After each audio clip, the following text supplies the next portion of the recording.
ও sorry sorry, একটু ব্যস্ত হয়ে পড়েছিলাম। আসলে ক্যামেরা রোল হয়ে গেছে বুঝতেই পারিনি, কারণ আমি ব্যস্ত ছিলাম 14 তারিখের টিকিট খোঁজার জন্য।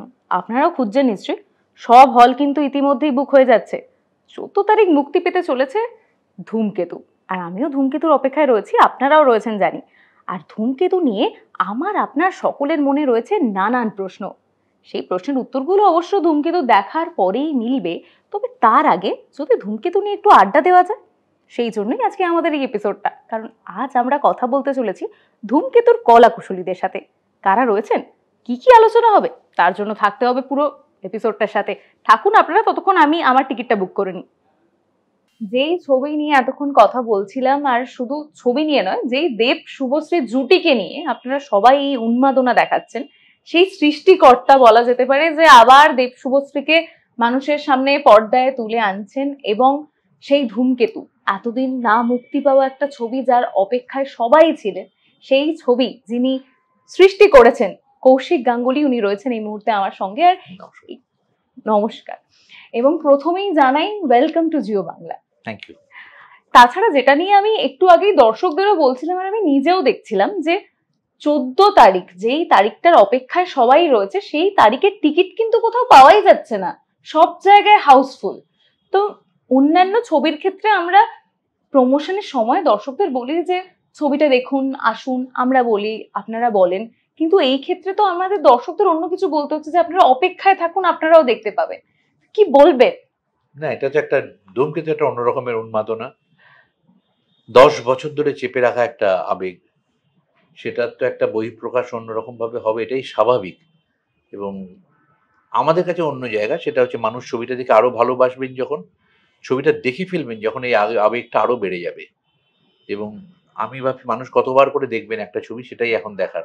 একই ছবি কতবার করে দেখেন, কারণ নিজে দেখলে সে পরিবারকে নিয়ে আসবেই, বাবা মাকেও নিয়ে আসবে, ভাই বোনদের নিয়ে আসবে দেখার জন্য, যে ছবিটা একবার দেখ। কাজে সেইটা খুব ইন্টারেস্টিং। এবং এই মেজাজের ছবি হালফিলের মধ্যে দেখেনি বলে আমার মনে হয় সেটা ভালো লাগবে। এবং এটা ভীষণভাবে যারা আমার ছবি ভালোবাসেন তাদের কাছে খুবই আগ্রহের, কারণ এটা 100% কৌশিক গাঙ্গুলির ছবি, মানে কৌশিক গাঙ্গুলির মেজাজের ছবি আমি বলবো। এবং সেই ছবির জন্য প্রতিটি কলাকুশলী এবং অভিনেতা অভিনেত্রী তারা যে অক্লান্ত পরিশ্রম করেছেন, প্রতিটি অভিনেতা তাদের সেরাটুকু দিয়েছেন। তার সাথে অ্যাডিশনাল যে বিরাট বোনাস, সেটা হচ্ছে দেব শুভশ্রী। তাদেরকে এত বছর পরে পাওয়া, তাদেরকে দর্শক আবার দেখতে পাবেন, সেই আবেগ আর মুখে বলার অপেক্ষায় রাখে না। আমাকে একজন বললেন যে দেব শুভশ্রীর কে এত চারিপাশে দেব শুভশ্রীর প্রমোশন হচ্ছে, এটা আপনারা খুব ভালো করেছেন। কদিন করেছে ওরা প্রমোশন? একসাথে একদিন। তার মানে তুমি ভাবো, একদিনকে যদি 100 দিন মনে হয়, তখন তার সেই আবেগটার একটা আলাদা গতি আছে, সেইটা বক্স অফিসে রিফ্লেক্টেড হচ্ছে। সেটাই আমার খুব ভালো লাগছে এবং আনন্দ লাগছে। আসলে সেই একদিনটা কিন্তু একদিনে থেমে নেই, কারণ আমরা যদি এই মুহূর্তে সোশ্যাল মিডিয়া খুলে থাকি, তো সংবাদ মাধ্যমে শুধু দেব শুভশ্রীর ছবি, দেব শুভশ্রীর রিল, মানে ওদের ওই অনুষ্ঠানটা, মানে ওদের নয়, অবশ্যই আমাদের সকলের এবং আপনাদের সেই অনুষ্ঠানটা কোনোভাবেই কিন্তু মানুষের কাছে নতুন হয়ে প্রত্যেক দিন আসছে। কোনো না কোনো ক্লিপ, কোনো না কোনো অংশ প্রত্যেক দিন আসছে। তো সেই জায়গা থেকে এই যে ছবিটা এতদিন মুক্তি পায়নি বলে সকলে বলছিল যে এত 10 বছর পর মুক্তি পাচ্ছে একটা ছবি, তো সেই জায়গা থেকে আপনার কি মনে হয় যে সেই সময় যদি ছবিটা মুক্তি পেত, আজকে যে উন্মাদনাটা মানুষ দেখাচ্ছেন সেটা সেদিনও থাকতো? আমি লিখে দিতে পারি থাকতো না, আমি একদম 100% শিওর আজকের দিনে দাঁড়িয়ে। কারণ যে বিষয় নিয়ে ছবি, সেই বিষয়টা আজকে আরো বেশি প্রাসঙ্গিক হয়ে উঠেছে। একদম। শুধু তাই নয়, সেই সময়ে বাণিজ্যিক ছবিতে দেব এবং শুভশ্রীর অভিনেতা অভিনেত্রী হিসেবে যে প্রতিষ্ঠা ছিল, অভিনেতা অভিনেত্রী হিসেবে তারা আরো একটা অন্য জায়গায় পৌঁছে গেছে। অনেক ছবির কথা, আমি কয়েকটা ছবির নাম বলবো। পরিণীতা থেকে ধরো তুমি গৃহপ্রবেশ, আজকে যে শুভশ্রীকে মাল্টিপ্লেক্সের দর্শক দেখেন বা শহরের দর্শক দেখছেন, আজকে ককপিট, প্রজাপতি, টনিক, চাঁদের পাহাড়, এই সমস্ত ছবি করে দেব নিজেকে এমনভাবে প্রতিষ্ঠা করে ফেলেছেন অভিনেতা হিসেবে, এবং শহুরে অডিয়েন্সের কাছে সেইটা তখন ছিল না। কিন্তু কাজে এটা চারিপাশ থেকে বেনিফিটেড হয়েছে। শুধু তাই নয়, বাংলার দর্শক, আমরা ওই সময় বানানোর সময় আমাকে অনেকে বলতো এটা কিন্তু একটু অ্যাহেড অফ টাইম, সেই অ্যাহেড অফ টাইমটা আজকে আর নেই। আজকে পারফেক্টলি মানে সুটেবল ফর দ্য টাইম। এবং যে কারণের জন্য আমার আনন্দ লাগছে, এই ছবিটা এই যে অপেক্ষা করে এতদিন পরে আসছে, আমরা এখন জমিয়ে বসে অপেক্ষা করছি যাতে দর্শক আরো বেশি আনন্দ করে, আরো বেশি দেখতে পারে ছবিটা মজা করে। এই যে আবেগ আনন্দের একটা কথা আছে, তার আগেই আমরা একটা কথা বলছিলাম যে একটা কষ্ট করে পরিশ্রম করে তৈরি হওয়া একটা ছবি, সেই ছবিটা রিলিজ হতে পারলো না, তার একটা যন্ত্রণা সবার মধ্যেই থাকে, প্রযোজকের মধ্যে, পরিচালকের মধ্যে এবং ছবিতে যারা অভিনয় করেছেন তাদের মধ্যেও। তারপর আবার সেই ছবিটাই যখন এতদিন রিলিজ হয়নি, তারপর আবার রিলিজ হচ্ছে, তার যে একটা আনন্দ, সেটা কিন্তু একটা অন্যরকমের অনুভূতি। তো এই দুটো অনুভূতির মধ্যে এই মুহূর্তে কোনটা বেশি জোরালো বলে মনে হচ্ছে, কোনটা বেশি গভীর? না, সব থেকে গভীর হচ্ছে মানুষ দেখতে পাচ্ছে। সব থেকে বড় গভীর আনন্দ হচ্ছে যে ছবিটা শুধু দেব শুভশ্রী ফ্যানেদের কাছে না, যারা ভালো ছবি দেখতে চান বা যারা আমার ছবি দেখতে পছন্দ করেন, তাদের সবার কাছে পৌঁছতে পারছি আমরা। এইটা আমাদের কাছে একটা বিরাট জয়, বিরাট আনন্দ। এটার কোনো বিকল্প নেই, এর উপরে আর কিচ্ছু নয়। মানুষকে দেখাতে পারছি ছবিটা আমরা। এবং মাথায় রাখতে হবে, এই বারবার বলি আমি একটা কথা, যে ভালো কাজ, ভালো যে কোনো ফর্মের শিল্প, সেটা ওয়াইনের মতো, যত তার বয়স বাড়ে তার মূল্য বাড়ে। আজকে সোনা দিয়ে ওপরে 10 লেখা আছে 10 years। এই যে কৌশিক গাঙ্গুলির ছবি, এটা প্রত্যেকেই বলছেন যে কৌশিক গাঙ্গুলির ছবি, এবং একটু আগে আপনিও বললেন যে কৌশিক গাঙ্গুলির যে মেজাজ, সেই মেজাজটা এই ছবিতে রয়েছে। তো সেই ক্ষেত্রে আমরা সকলেই জানি, বা আপনিও বললেন আপনার কথায়, যে দেব শুভশ্রীকে যেইভাবে মানুষ তখন দেখেছিলেন, যেই কমার্শিয়াল মানে অভিনয় করতে, যেই মেগা স্টার আজকের দেব, সেই দেবকে তখন যেভাবে দর্শকরা দেখতেন একটা গান, অ্যাকশন, রোম্যান্স, এই ধরনের কমার্শিয়াল মুভিতে, সেই জায়গা থেকে এই যে কৌশিক গাঙ্গুলির ছবি, তার যে একটা সিরিয়াসনেস, তার যে একটা অভিনয়, তখনকার দিনে তো সেই অভিনয়টা মানুষ দেব বা শুভশ্রীর থেকে এক্সপেক্ট করতো না, যেটা আজকে করে। তো আপনি তখন কি দেখেছিলেন ওদের মধ্যে, যে সেই সময় দেব শুভশ্রী এই চরিত্রগুলোর জন্য ভানু এবং রূপা হিসেবে বেস্ট হবে, সেটা ভেবেছিলেন? শুভশ্রীর কাজ দেখে আমার মনে হয়েছিল যে ওর মধ্যে স্বাভাবিক অভিনয়ের একটা খুব প্রবণতা রয়েছে। আমি দেবের বুনোহাস দেখে মনে হয়েছিল যে এই স্টার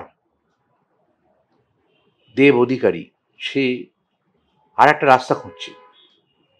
সেই রাস্তাটা বাণিজ্যিক সফল ছবির রাস্তার থেকে একটু আলাদা, যেখানে অভিনেতা হিসেবে তার শহরের দর্শকের কাছে আলাদা আবেদন তৈরি হবে। সেটা দেব আজকে যেখানে পৌঁছেছে, শুভশ্রী যেভাবে পৌঁছেছে, এরা নিজেরা প্রযোজক হয়ে নিজেদের ছবি প্রযোজনা করে নিজেদের সে স্থান তৈরি করেছেন। এটা কত বড় আনন্দের, কত বড় গর্বের। পরিচালক মানে অভিনেতারা, তারা তাদের বদলে যাওয়া সময়ের সাথে সময় উপযোগী হয়ে যাওয়ার জন্যে তারা যখন নিজেরাই প্রযোজনা করে নিজেদের ছবিকে নিয়ে গিয়ে একটা জায়গায় নিজেদেরকে প্রতিষ্ঠা করেন, সেটা খুব গর্বের।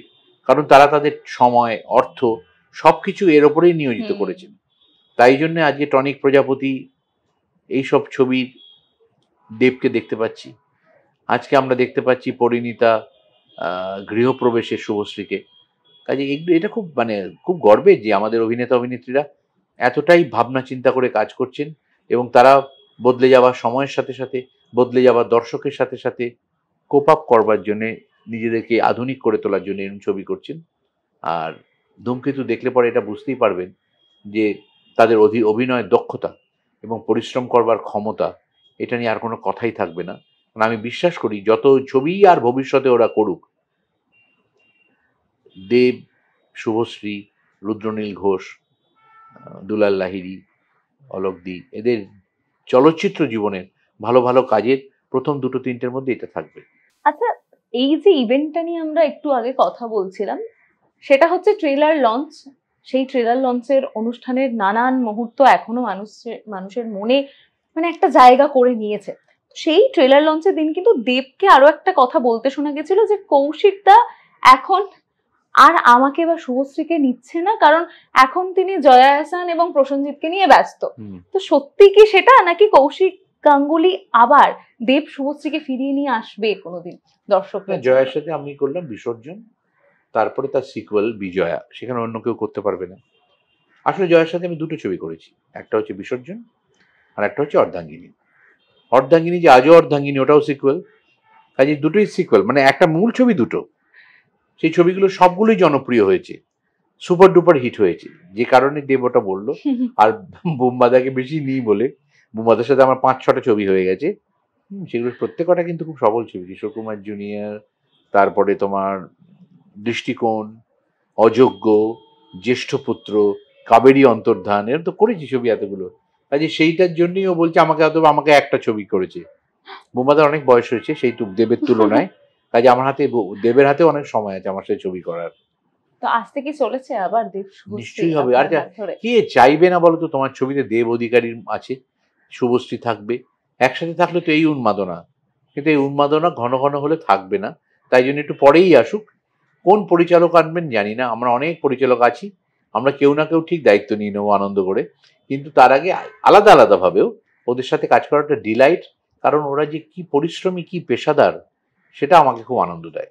আচ্ছা, রানাদা ছাড়া এই ছবিতে প্রযোজক হিসেবে যদি আমি বলি, তাহলে আজকে দেব অধিকারী একজন জনপ্রিয় প্রযোজক, প্রচুর তিনি খ্যাতি করছেন তার প্রযোজনায়। তবে টেকনিক্যালি যদি ধরা যায়, তাহলে প্রযোজনার ক্ষেত্রে ধূমকেতু কিন্তু প্রথম ছবি, তখন মুক্তি না পেলেও এতদিন পর মুক্তি পাচ্ছে, তবে সেই ক্ষেত্রে প্রথম প্রযোজনা। তো অভিনেতা হিসেবে তো সকলেই দেখছেন, কিন্তু যেহেতু আপনি একজন পরিচালক, তো আপনি প্রথম প্রযোজক দেবকে কিভাবে দেখেছিলেন?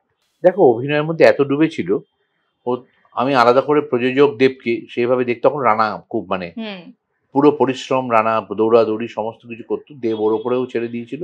ওরা মিউচুয়ালি ওদের মধ্যে কথা বলে নিয়েছিল কি করবে। বিরাট আবেগ নিয়ে খুব খেটেছিল রানা সরকার। এটা বলে মানে ভুল হবে, ছবিটার যে ক্যানভাস তৈরি হয়েছে, যে ভিজুয়াল তৈরি হয়েছে, সেটা প্রযোজক হিসেবে প্রোভাইড করেছিল বলে আমরা দেখাতে পেরেছি।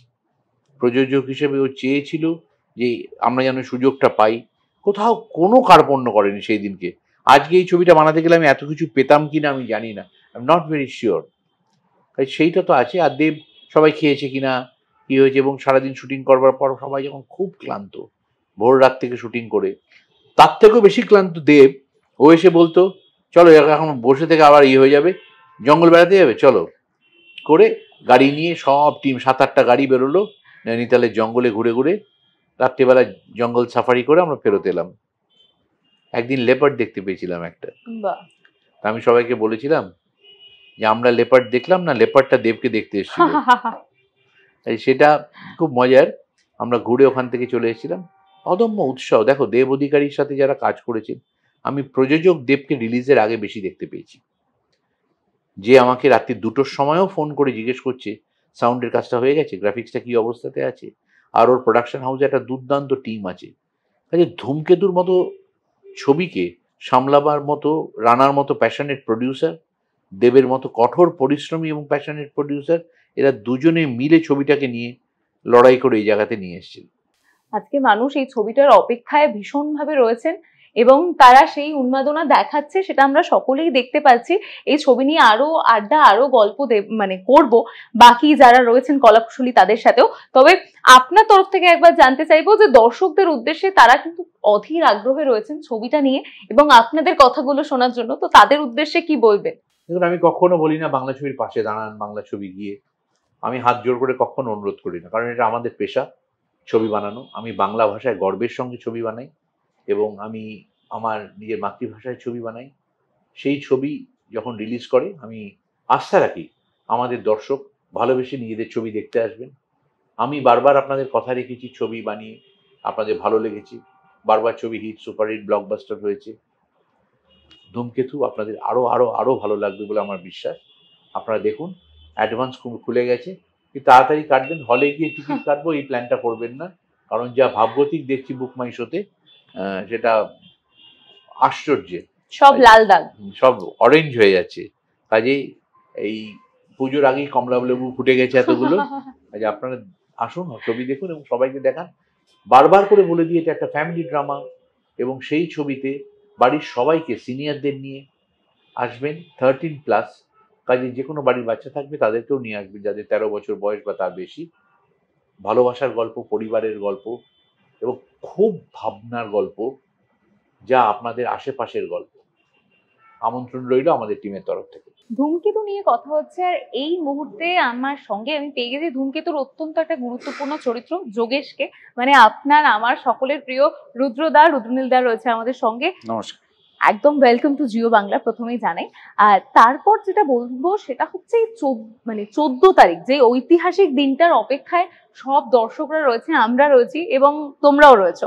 সেই দিনটার জন্য পেরিয়ে আসা যে এতগুলো বছর, সেই বছরের অনেকগুলো স্মৃতি তোমাদের কাছে রয়েছে, সেটা হয়তো আমরা দর্শকরা কোথাও গিয়ে সেই অর্থে জানি না। সেগুলো যদি একটু ভাগ করে নাও।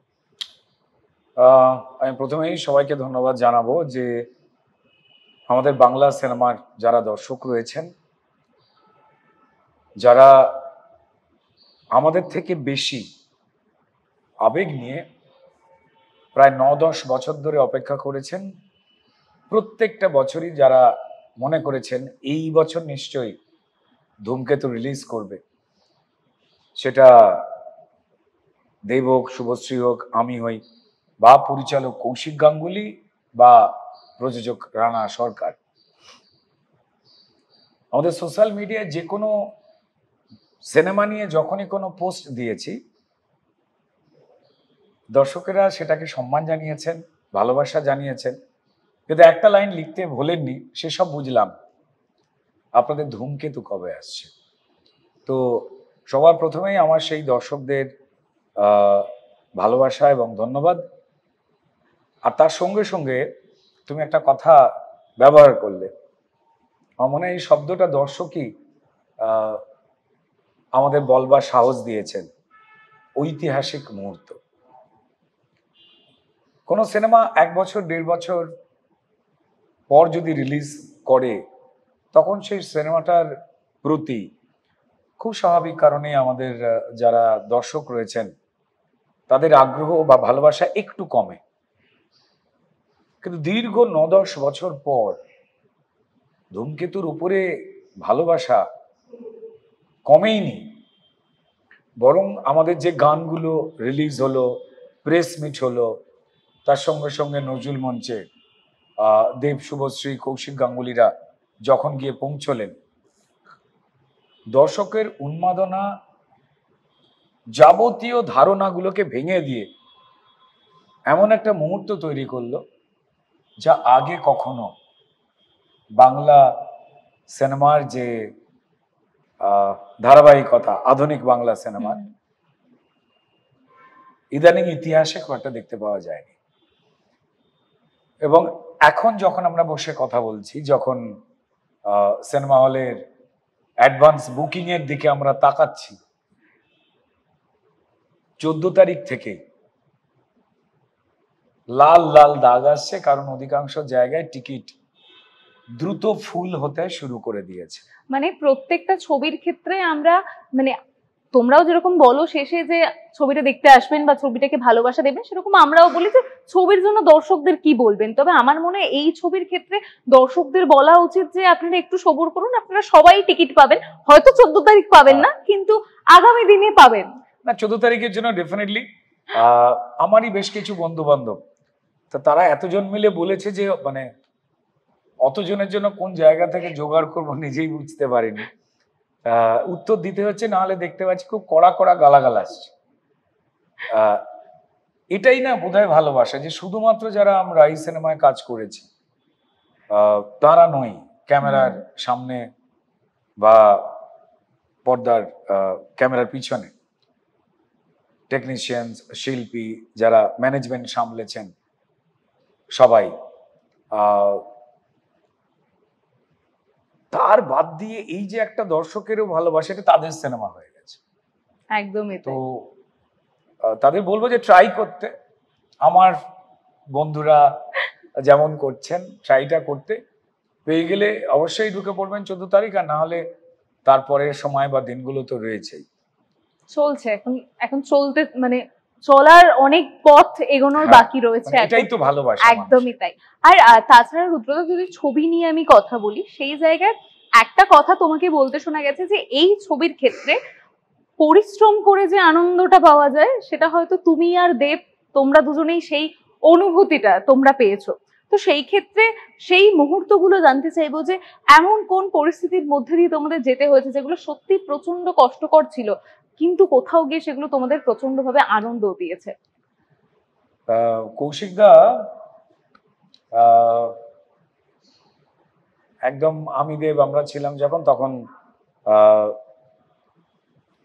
সংবাদ মাধ্যমের প্রশ্নে উত্তর দিতে গিয়ে একটা খুব ইন্টারেস্টিং কথা বলেছেন যে দেব শুভশ্রী সম্পর্কে যে আগ্রহ এই জড়িকে নিয়ে ক্যামেরার সামনে,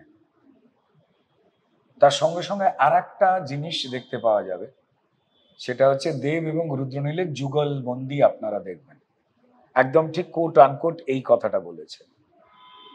যুগলবন্দি তখন হয় যখন খুব কঠিন এবং গুরুত্বপূর্ণ দৃশ্য,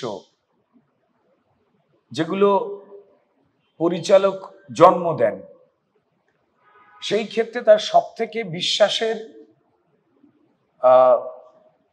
জায়গা তিনি রাখেন হচ্ছে তার অভিনেতাদের উপরে।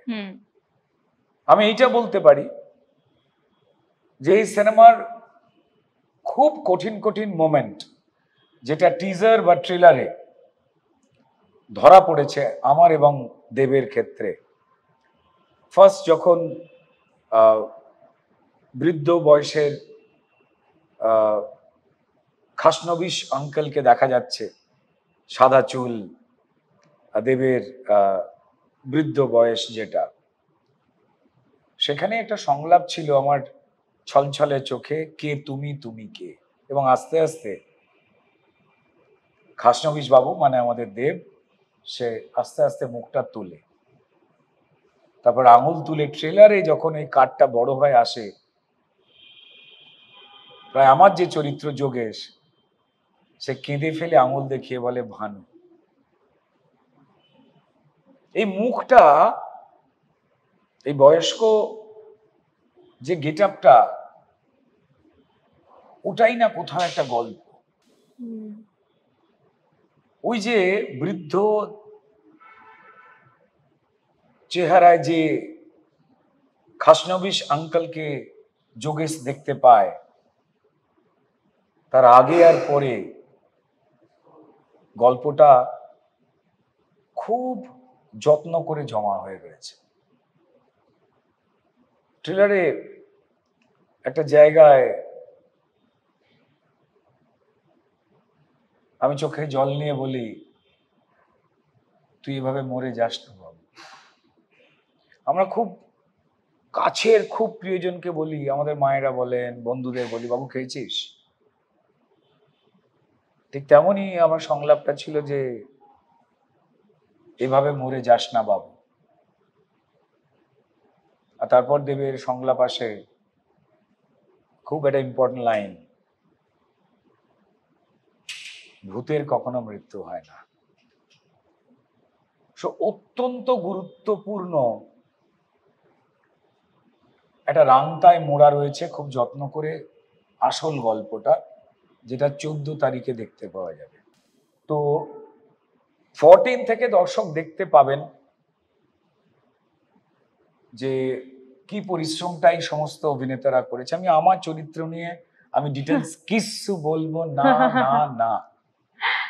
আচ্ছা, ট্রেলারে যতটুকু দেখতে পাওয়া গেছে, টিজারে যতটা দেখা গেছে, সেখানে আবার বললাম যে দেব শুভশ্রীর যে জড়ি মেন স্ট্রিমের, সেটা নিয়ে মানুষের তো একটা স্বাভাবিক আগ্রহ ভালোবাসা রয়েছে। কিন্তু আমি দাবি নিয়ে বলতে পারি কৌশিক গাঙ্গুলির কথাটাকে টেনে জড়ি থাক, যুগলবন্দি তো দেখতেই হবে মানুষকে। অবশ্যই সেটা, কারণ মানে প্রত্যেকটা গানে, প্রত্যেকটা ট্রেলার টিজার যা কিছু এখনো অব্দি মুক্তি পেয়েছে, যেটা তুমি বলছো যে আমি আমার চরিত্রটা রিভিল করব না, সেইভাবেই তোমার চরিত্রটা হয়তো রিভিল হয়নি, কিন্তু সব জায়গায় কিন্তু তোমার যে ছোঁয়াটা রয়েছে সেটা সব জায়গায় মানুষ দেখতে পেয়েছে। আর সেখানে মানে তুমি এক্ষুনি যে বিষয়টা নিয়ে কথা বলছিলে যে তখনকার দিনে সেই মেইন স্ট্রিমে কাজ করা থেকে ভেঙে নতুন ভাবে কাজ করা, তো আজকে হয়তো আমরা সবাই দুজনকেই অনেক ছবিতে নানান চরিত্রে দেখতে পাই। তবে তুমি এক্ষুনি গৃহপ্রবেশের কথা বললে, তুমি রিসেন্টলি শুভশ্রীর সাথে ওখানে কাজ করেছো, আর এই একটা ছবি যেখানে 10 বছর আগে কাজ করেছিল, তো শুভশ্রীকে একটা কথা বলতে শোনা গেছে যে তখনকার দিনের শুভশ্রীকে মানুষ আজকের দিনে কিভাবে গ্রহণ করবে সেটা আমার জানা নেই, কারণ আমি অনেকটা বদলে গেছি, সেই শুভশ্রী আর আজকের শুভশ্রী এক নয়। তো তোমার ক্ষেত্রেও তো অভিনয়ের অনেকটা ইভলিউশন হয়েছে, তো আজকের দিনের আজকের রুদ্রনীল যদি সেই যোগেশের চরিত্রটা করতো, তাহলে এমন কি কিছু রয়েছে যেটা এক্সট্রা ইনপুট করতে পারতো, নাকি তোমার মনে হয় সেই দিন যেগুলো করেছিল সেগুলো হয়তো আজকে সেইভাবে আসতো না যেটা সেদিন এসেছিল? খুব কঠিন একটা প্রশ্ন করলে, প্রশ্ন মানে যে উত্তরগুলো হৃদয় থেকেই দিতে হয়, কারণ যেহেতু একটা চরিত্রের জন্ম দেওয়া বা সৃষ্টি জড়িয়ে রয়েছে, পরিচালককে কতটা আমরা তুষ্ট করতে পারলাম, তিনি যেটা দেখতে চাইছেন, এটা একটা বিরাট বড় দায়িত্ব।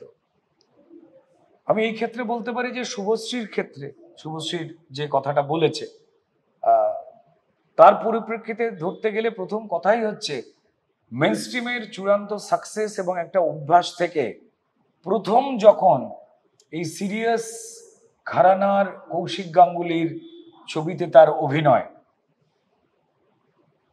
সেটা পাহাড় ভাঙার মতো কঠিন কাজ ছিল, কিন্তু সেই কাজটা করতে তার আন্তরিকতার বিন্দু মাত্র অভাব ছিল না। ও যতই যা খুশি বলুক, একটা শট রয়েছে যেটা ট্রেলারে রয়েছে, আমি মনে করাচ্ছি যারা অডিয়েন্স রয়েছেন তাদের, এটা খুব অদ্ভুত উচ্চারণে আমি শুভশ্রীকে বলি যে তোমায় কি দিই বলো তো। আমি সেই উচ্চারণটা করলাম না, মানে ওই গলাটা আর করলাম না। খুব অসহায় ভাবে একটা মানুষ একটা মানুষকে একটা গিফট দেওয়ার কথা বলছে, জিজ্ঞাসা করছে তোমায় কি দিই বলো তো। শুভশ্রী উত্তর দেয় যে আমি যেটা চাই সেটা তো তুমি দিতে পারবে না, তোমার কাছে নেই দেওয়ার মতো। কি গিফট?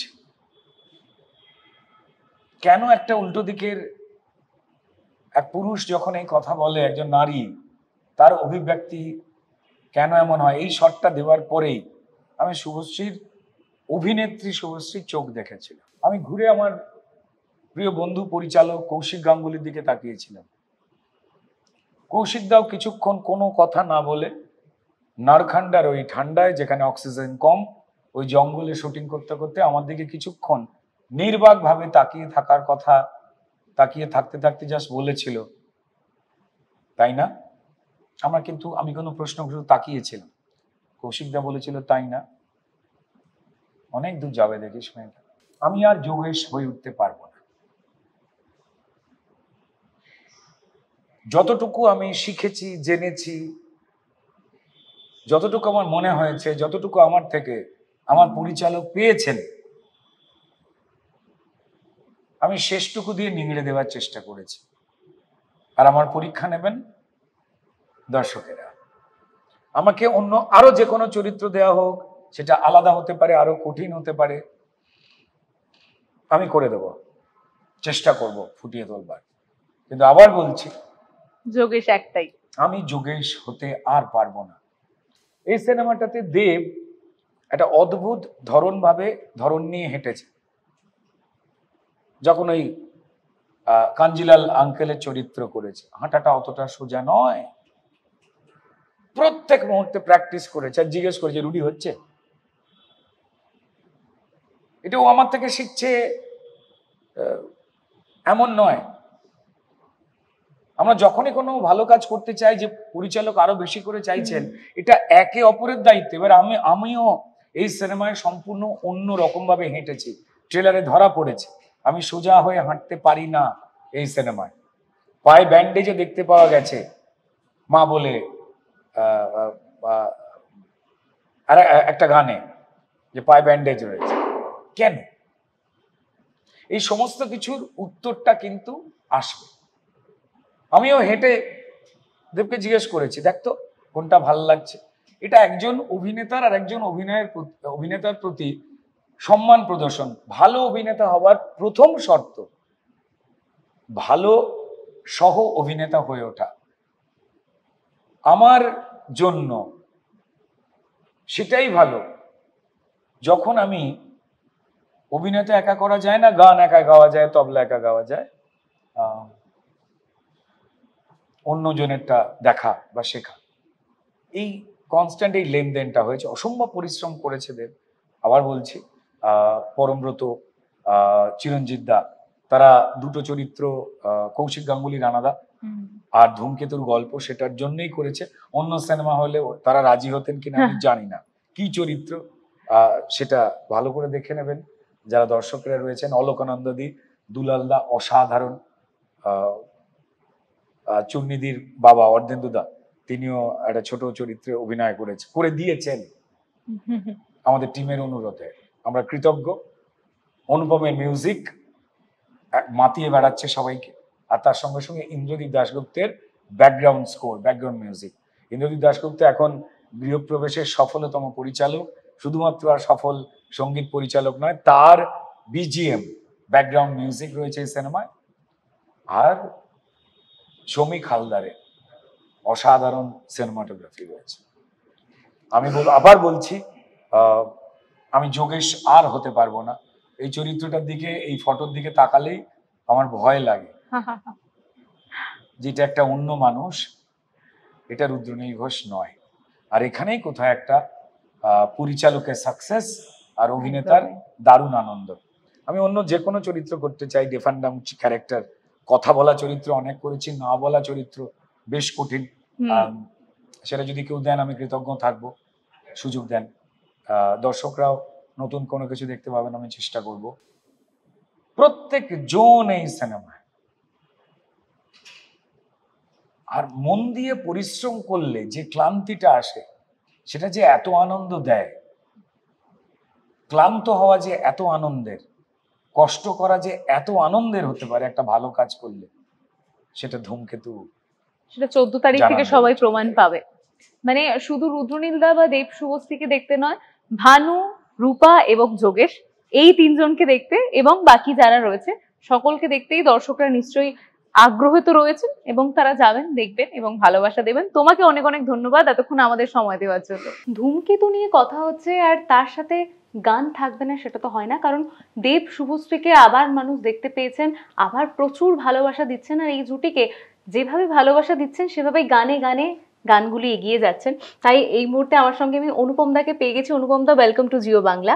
আর যেহেতু ধূমকেতু নিয়ে কথা হচ্ছে, তো একটা ছবি, কৌশিকদার ছবি, অভিনয়, গল্প সবকিছু তো দর্শকদের মন ছুঁয়ে যায়, তবে ছবির মধ্যে আরো একটা গুরুত্বপূর্ণ জিনিস হচ্ছে গান। আর এতগুলো গান রয়েছে আর প্রত্যেকটা গানই মানুষ এত ভালোবাসা দিচ্ছে। তো এই গানগুলো নিয়ে যখন প্রথম ভেবেছিলে, তোমার বেশিরভাগ গানের সাথে কিন্তু কোথাও গিয়ে তোমার জীবন বা আগে থেকে লেখার একটা শখ থাকে যে তোমার জীবনের সাথে সেই গানগুলো কানেক্ট করে। তো এই গানগুলোর ক্ষেত্রে কি কোথাও গিয়ে এরকম কিছু ছিল? এই ছবিতে অ্যাকচুয়ালি যে গানগুলো তৈরি হয়েছিল সেই সময়, সেগুলো ছবির জন্যই তৈরি হয়েছিল। কারণ গানে গানে যে গানটা লেখা হয়েছিল সেটা মানে ওরা শ্যুট করবে, কৌশিকদা আমাকে যখন ব্রিফ দিয়েছিল যে দুটো চরিত্র এবং তারা নিজেদের মধ্যে একটা খুনসুটি চলছে, এরকম একটা প্রেমের গান লাগবে। তো সেই মুহূর্তে আমার সেই রকম কোনো গান তৈরি ছিল না। তা সেটা যদি গানে গানে নিয়ে বলতে হয়, সেই ছবির জন্যই তৈরি করা হয়েছিল। এবং আমার মনেও আছে 10 বছর আগে শুটিং হচ্ছে এবং আমি তাড়াহুড়ো করে রেডি করে সবকিছু দিচ্ছি। শ্রেয়া গাইছে, অরিজিৎ তখনও শুটিংয়ের সময় অরিজিৎ গাইনি, তাই জন্য অনেকে বলে যে আমার গলা কেন আছে শুটিংয়ের সময়, কারণ আমি ওটা স্ক্র্যাচটা গেয়ে দিয়েছিলাম আর কি, সেটার উপর শুট করে নিয়েছি। তারপরে অরিজিৎ ডাব করেছিল, সেটা পরে বসানো হয়েছে। আমি প্রত্যেকটা গান নিয়ে জানতে চাইছি, মানে সেটা মা হলে মানে মা তো অবশ্যই, কারণ সেটা এত ইমোশনাল একটা সং। পরের গানটাই হচ্ছে মা, যেটা মুক্তি পেল। মাটাও ধূমকেতুর জন্য লেখা। আসলে মা সাবজেক্টটা এতটা কঠিন একটা সাবজেক্ট আর কি গান লেখার জন্য, যারা গান লেখে তারা বুঝতে পারবে যে, কারণ বহু এরকম কালজয়ী মা নিয়ে গান রয়ে গেছে। এবার আমি কি এমন তৈরি করছি যেটা আগেরগুলোর চাইতে বেটার, বা কি এমন অনুভূতি আমি নতুন করে লিখবো যেগুলো আগে বলা হয়নি। সেটা খুব চ্যালেঞ্জিং হয়ে দাঁড়ায়। আর কোনোভাবে গানটা খারাপ হতে পারবে না, কারণ খারাপ হলে এই গানগুলোর মানে রিজেক্ট হয়ে যাওয়ার খুব মানে মানুষ রিজেক্ট করে দেয় আর কি খারাপ লাগলে। তা সেই জায়গাটা সারাক্ষণ ভয়ে ভয়ে সংকোচে যে কি শব্দ ব্যবহার করব, আর চরিত্রের পার্সপেক্টিভেও তো ভাবতে হচ্ছে আমাকে যে ছবির যে ক্যারেক্টার সে কি করতে চলেছে, তার মায়ের সঙ্গে সম্পর্ক, এটা তো একটা জেনারিক নয় ব্যাপারটা আর কি, কিন্তু তার মধ্যেও একটা জেনারিক ব্যাপার রাখা কিভাবে করা যায়। সো তাই জন্য এতটা কি বলবো, এই গানটা করতে আমার সবচেয়ে কঠিন লেগেছিল। আচ্ছা, গানের কথা যখন তুমি বললে এই স্ক্র্যাচের বিষয়টা, এটা কিন্তু দর্শকদের অনেকেরই মনে এই একটা বিষয় রয়ে গেছে যে 10 বছর আগে ছবিটা শুটিং তো হয়েছিল, তবে সবকটা গানই কি 10 বছর আগে শুট করা নাকি কিছু এখন নতুন করে হয়েছে? এটার জন্য আমাকে তৃতীয় গানের কথা বলতে হবে। ভালোই ধরিয়ে দিয়েছে, প্রথম দুটো গান 10 বছর আগেকার তৈরি করা, কিন্তু তারপরের যে গানটা কোনোদিনও হবে না দেখা, এই গানটা কিন্তু একদম হালে তৈরি করা। সেই সময় কৌশিকদা বলেছিল তৈরি করতে, কিন্তু যেহেতু ছবির কাজ আটকে যায় তাই জন্য আমি আর এগোইনি গানটা নিয়ে। এরপর যেটা হলো যে আমাকে এইবার ছবি যখন শুরু হবে তখন এই গানটা তো বানাতেই হবে, এবং এটাও আর কি আমার কোনো পুরনো গান নয়, এটা একদম নতুন ছবির জন্য। যে আর কৌশিকদার কিছু রেফারেন্সও ছিল যে এইরকম একটা গান লাগবে আমার, সেই রকম ভাবে আমার সুরের চলনগুলো সেইভাবে তৈরি করা, চরিত্রগুলোর কথা ভাবা এবং বিচ্ছেদের কথা ভাবা, সেই সব মিলিয়ে এই গানটা তৈরি করি। আচ্ছা, যেহেতু যেই গানগুলো প্রথমেই বললে যে 10 বছর আগে তৈরি হয়েছে মা এবং গানে গানে, তো সেই জায়গা থেকে দেব শুভশ্রী এত বছরের একটা মানে একটা জুটি যাকে মানুষ ভীষণভাবে পছন্দ করে, কিন্তু তাদেরকে মানুষ দেখতে পাননি এতদিন পর, আবার দেখতে পাচ্ছেন একসাথে জুটি বেঁধে।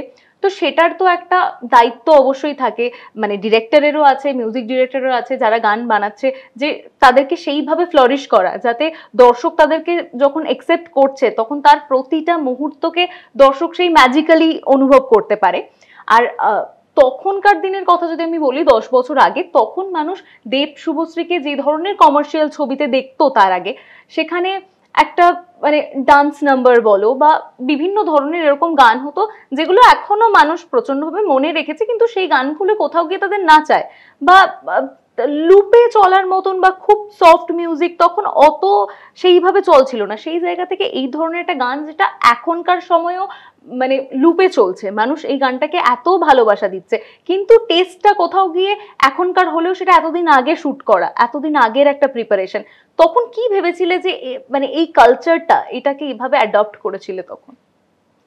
দেখো, এটা খুব কঠিন প্রশ্ন করেছো আর কি। আসলে কিছু কিছু গান, কিছু কিছু জিনিস টাইমলেস হয়, তা গানে গানে গানটা বোধহয় সেরকমই আর কি, যেটা সেই সময় বানালেও আর কি সাউন্ড যতই পাল্টে যাক, সবকিছু পাল্টে যাক, কোথাও গিয়ে অনুভূতিটা মানুষকে নাড়া দিয়েছে। আর সত্যি কথা বলতে দেখো, মানুষ যেটা চায় সেটা যদি দীর্ঘদিন ধরে না পায়, সেই না পাওয়া থেকে একটা বড় খিদে তৈরি হয়। এটা দেব শুভশ্রীর ক্ষেত্রে হয়েছে বলে আমার মনে হয়। এটা এই ছবি আর কি 10 বছর আগে রিলিজ করলে আমি জানি না মানুষ কিভাবে রিঅ্যাক্ট করতে, হয়তো মনে হতো যে জাস্ট অ্যানাদার ফিল্ম, কিন্তু যেটা আমরা পাই না আর কি। আমাদের সমস্যা হয়ে যায় কি, এত ঘন ঘন আমাদের গান মুক্তি পায় আর কি, যে নোভেলটিটা, যে ইউনিকনেসটা, সেটা আমরা ধরে রাখতে পারি না। এটা আমাদের তৃতীয় বিশ্বের সমস্যা, যে এত বেশি কাজ করতে হয় আমাদের। আজকে বিদেশেও যদি গিয়ে দেখো যে একজন আর্টিস্ট যে গান তৈরি করবে তার কিন্তু বছরে এরকম 10টা 12টা করে গান বেরোয় না, তার হয়তো 3 বছরে একটা অ্যালবাম বেরোচ্ছে, 5 বছরে একটা বেরোচ্ছে, এবং সেটার জন্য মানুষ অপেক্ষা করে আছে। তবেই আর কি ওই সময়টা দিলে তবেই সেই খিদেটা জন্মায়। এটা খাবারের ক্ষেত্রেও তুমি দেখবে, মানে সবকিছুর ক্ষেত্রেই হয় আর কি, যে এই যে বিশ্বকাপ 4 বছরে একবার হয় কেন, প্রত্যেক বছর যদি বিশ্বকাপ হওয়া শুরু হয় তাহলে কিন্তু আর ওই উন্মাদনাটা বাঙালির থাকবে না বা কোনো মানুষেরই থাকবে না। সুতরাং ওই ওয়েটিং পিরিয়ডটা ভীষণ ইম্পর্টেন্ট আমাদের ক্ষেত্রে, যেটা আমরা দিতে পারি না। আমাকে তো ধূমকেতুর পরেই আরেকটা বাংলা ছবি করতে হবে, তারপরে আরেকটা বাংলা ছবি, সবাই মানে পিপল উইল গেট বোর্ড আর কি, যে আবার এই গানটা, আবার এরকম গান হচ্ছে। কিন্তু ওটাই যদি আর কি একটা গ্যাপ দিয়ে আসে তাহলে মানুষের ভালো লাগবেই।